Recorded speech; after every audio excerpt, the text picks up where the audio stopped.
Assalamualaikum warahmatullahi wabarakatuh. Bersama saya Muhammad Hanif Azhari dengan NIM 119501115112. Pada kesempatan kali ini saya akan mencoba menjelaskan mengenai pembuatan sort function yang dipanggil melalui sort procedure menggunakan MariaDB. Nah, di sini sebelumnya saya akan menunjukkan database dan tabel yang akan saya gunakan yang telah dibuat sebelumnya.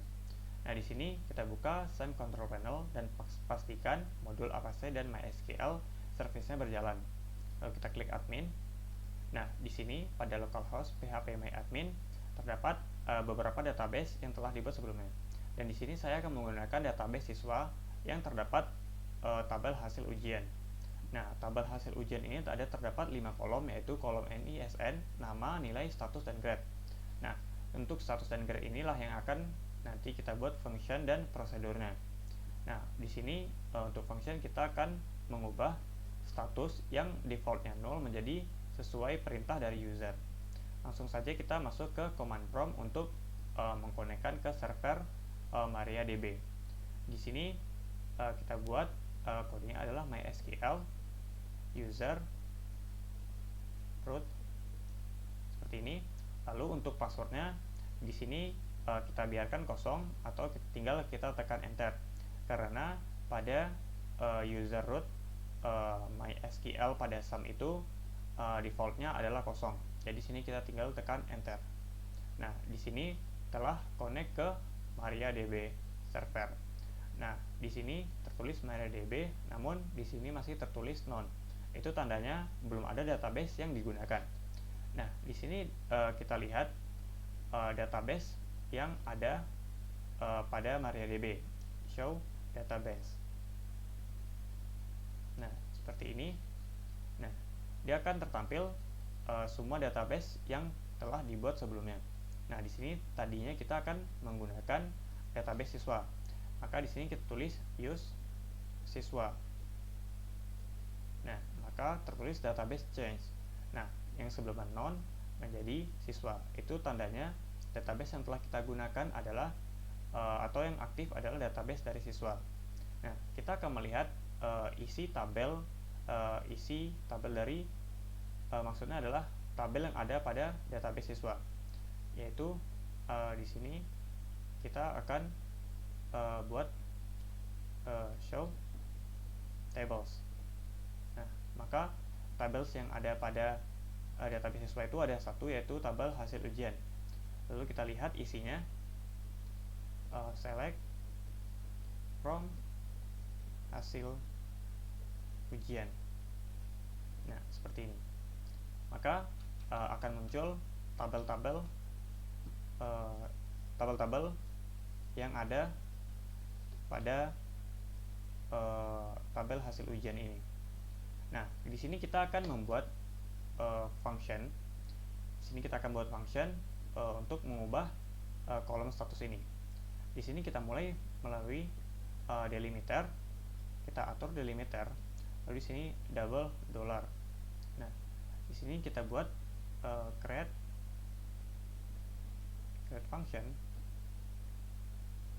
Kita buat nama functionnya adalah misalkan di sini kita buat update status. Nah, lalu kita buatkan di sini parameter baru, itu saya buat di sini adalah v underscore nilai dengan tipenya adalah integer. Lalu di sini kita returns varchar,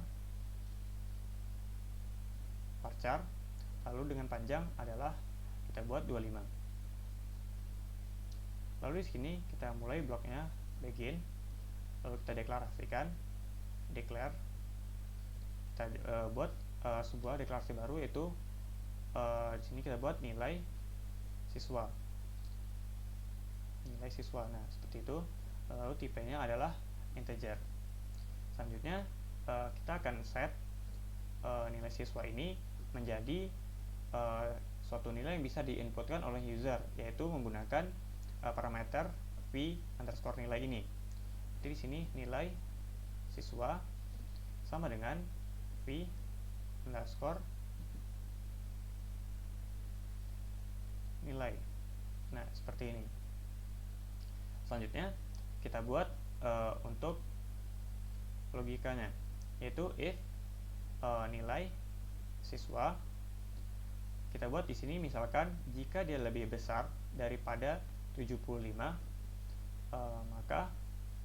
maka dia akan update tabel. Nama tabelnya adalah hasil ujian. Nah, maka di sini akan mengeset dari kolom status.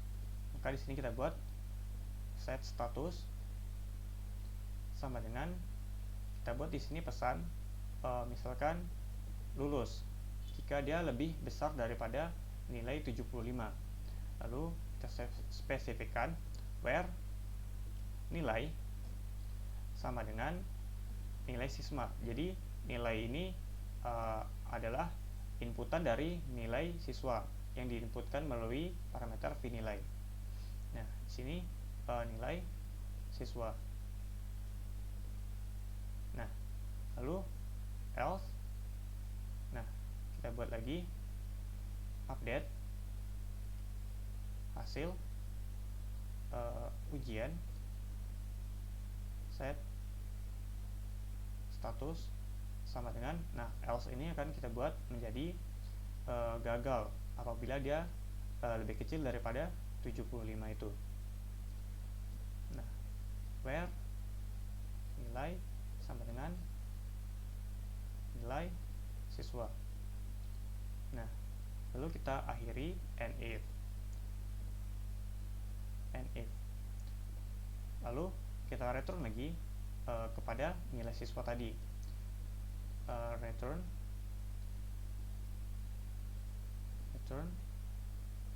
nilai siswa.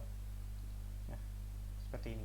Lalu kita akhiri dan beri tanda delimiter double dollar. Nah, maka di sini akan tertulis query OK. Maka itu tandanya function berhasil dibuat dengan sukses. Nah, untuk memanggil function ini bisa kita buat select lalu kita panggil namanya dengan update status. Maka di sini select update status. Nah, maka di sini kita masukkan nilainya karena tadi memiliki parameter vNilai. Nah, parameter ini bisa kita masukkan. Misalkan kita akan membuat 85 ini. Misalkan di sini kita buat 85. Nah, lalu seperti ini. Nah, maka dia akan menampilkan update status 85. Namun di sini jika kita lihat lagi, kita lihat dalam tabel from tabel hasil ujian. Nah, maka di sini yang sebelumnya 0 menjadi lulus karena nilai 85 ini lebih besar daripada nilai 75. Nah, seperti itu. Misalkan di sini kita copy nih, lalu kita pastikan. Misalkan di sini kita buat 80. Nah, maka kita buat, nah, kalau nilai 80 yaitu lulus. Nah, seperti itu.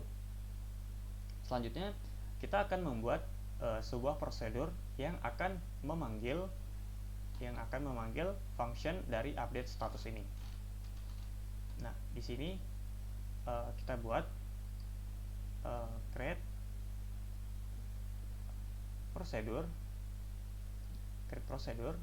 Kita buat di sini nama prosedur adalah misalkan panggil dari update status. Panggil update status. Nah, lalu seperti ini.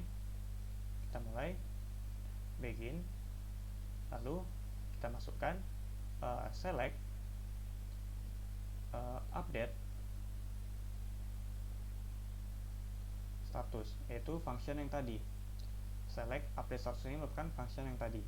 Select update status, lalu kita masukkan di sini misalkan adalah nilainya 70, karena tadi 85 alhamdulillah sudah, saya coba yang 70 seperti ini. Lalu kita N, beri double dollar. Nah, maka di sini prosedur telah dibuat. Nah, cara memanggilnya adalah dengan call nama prosedur, yaitu panggil update status. Panggil update status. Nah, seperti ini. Lalu kita beri tanda double dollar. Nah, maka sama hasilnya seperti yang function tadi.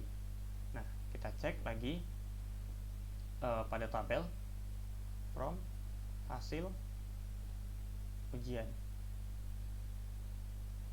Nah, maka di sini akan tertulis nilai 70 sebagai gagal.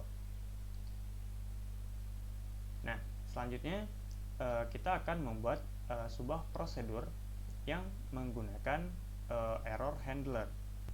Nah, di sini misalkan kita membuat sebuah prosedur lagi. Di sini kita buat create prosedur. Misalkan di sini kita akan membuatkan prosedur untuk menginsert dari update status. Misalkan seperti itu, insert update status. Nah, seperti ini. Lalu kita begin, lalu kita insert into, kita buat di sini nama tabelnya yaitu tabel hasil ujian yang tadi, insert into hasil ujian. Nah, di sini kita akan mengubah kolom grade. Tadi kolom grade masih kosong, lalu di sini kita masukkan grade, lalu values, kita masukkan valuesnya di sini berupa 0. Nah, di sini kita akan mengecek apakah jika kita memasukkan values dari kolom grade itu berupa 0, apakah dia akan sukses. Nah, di sini kita akan mengecek. Nah, select, maka dia akan menampilkan pesan sukses insert. Nah, seperti ini. Jika dimasukkan values itu 0 pada kolom grade, maka dia akan menampilkan sukses insert. Nah, kita akan mencobanya seperti itu. Nah, akan kita coba. Nah, maka di sini untuk create prosedur dari insert update status telah berhasil karena di sini terus query oke. Maka di sini kita akan panggil untuk prosedur dari insert update status. Maka di sini call insert update status.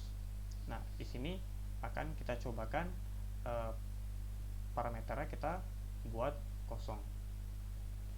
Nah, seperti ini. Nah, tentu saja di sini akan mengeluarkan perintah error, yaitu error 1048, column grade cannot be null. Jadi untuk kolom grade ini tidak boleh berisikan null atau tidak memiliki nilai. Nah, di sini kita akan menggunakan handler. Di sini akan kita buat lagi create or replace, create or replace dari insert. Kita ubah saja yang sudah ada ini, atau kita buat baru saja, create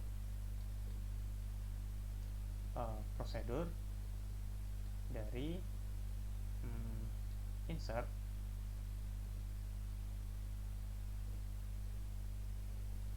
update status.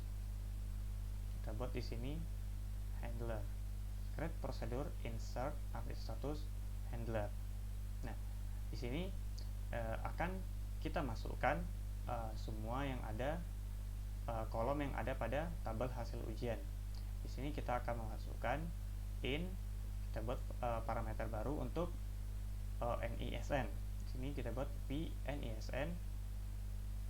Lalu di sini tipenya adalah integer. Lalu kita masukkan lagi adalah in nama. Kita buat di sini v underscore nama dengan tipenya adalah varchar, lalu panjangnya adalah 25 karakter. Nah, lalu di sini kita masukkan lagi setelah NISN nama, lalu kita masukkan di sini untuk nilai. Nah, lalu di sini tipenya adalah integer. Sini kita kecilkan dulu. Nah, integer. Nah, lalu di sini kita masukkan untuk grade in. Untuk bagian status tidak perlu kita masukkan karena defaultnya memang 0. Nah, seperti ini. Maka di sini tipenya kita buatkan char dengan panjangnya adalah 5. Nah, seperti ini. Lalu di sini kita begin. Lalu kita declare. Nah, untuk not null itu adalah integer default 0. Jika not null, integer default 0. Lalu kita begin. Lalu kita declare exit.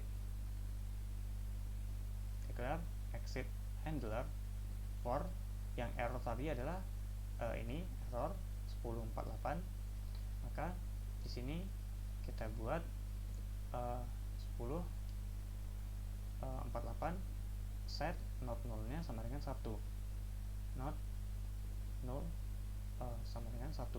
Nah, seperti itu. Lalu di sini kita buat tadi yang kita insertkan hanya grade. Sedang sekarang yang akan kita masukkan adalah untuk NISN nama dan juga nilai. Maka di sini insert into dari tabel adalah hasil ujian. Nah, seperti ini.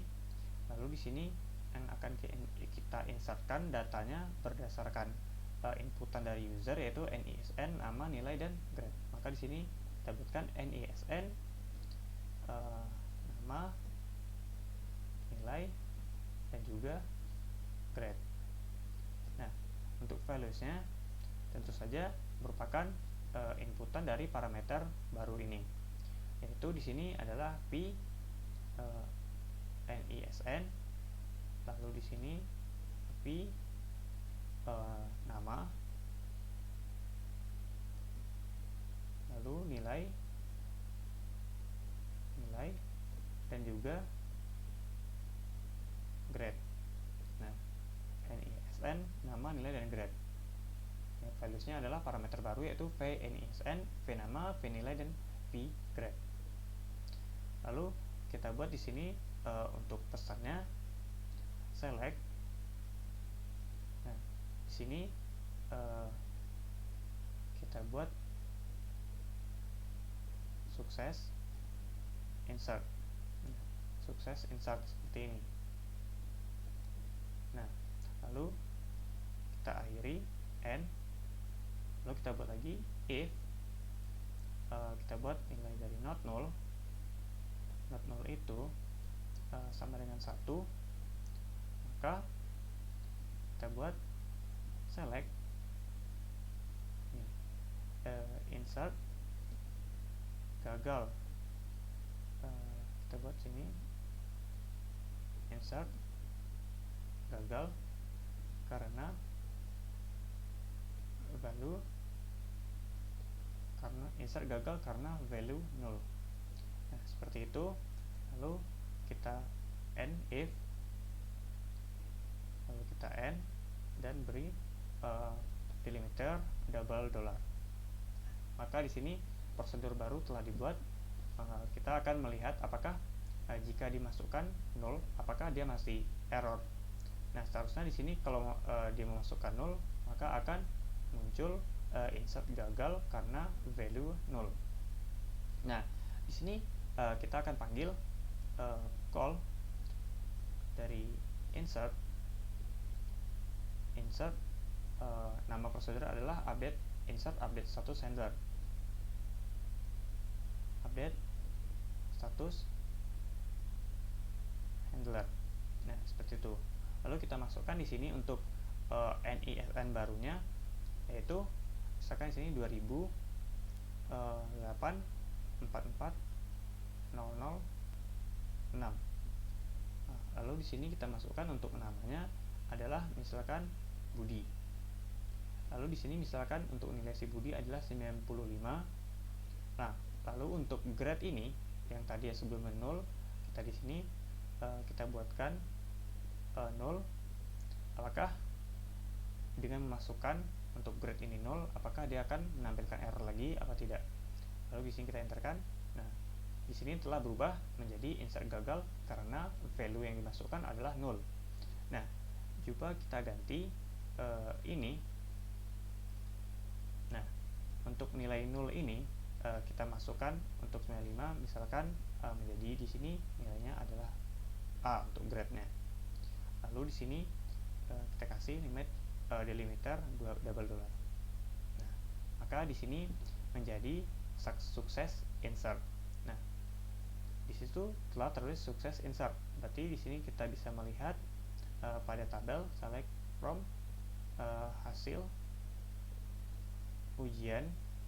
Nah, seperti ini kita akan lihat. Nah, maka di sini telah dimasukkan nilai dari yang terbaru ini adalah NISN, lalu namanya Budi, lalu nilai 95, lalu statusnya yaitu 0 karena tadi tidak kita masukkan, defaultnya adalah 0, lalu grade-nya adalah A.